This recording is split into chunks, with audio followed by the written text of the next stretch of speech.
कारण जसं सध्या जे काही घडतंय ना, ते अनप्रेडिक्टेबल आहे. तर जसं परवाच्या दिवशी आपले महाराष्ट्राचे उपमुख्यमंत्री अजितदादा पवार हे यांचं निधन झालं. सुदृढ होते ते, निरोगी होते, कुठलाच आजार नाही, काहीच नाही. काम करता करता त्यांचा अपघात झाला.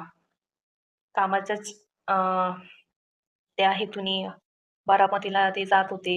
त्यांचेवाले खूप भाषण होते तिकडं, सभा होत्या त्यांच्यावाल्या जिल्हा परिषदच्या.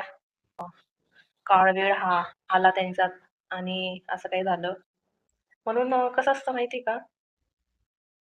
आताची म्हणजे उद्या असं होईल, तसं होईल, म्हणजे सांगताच येत नाही काय होईल.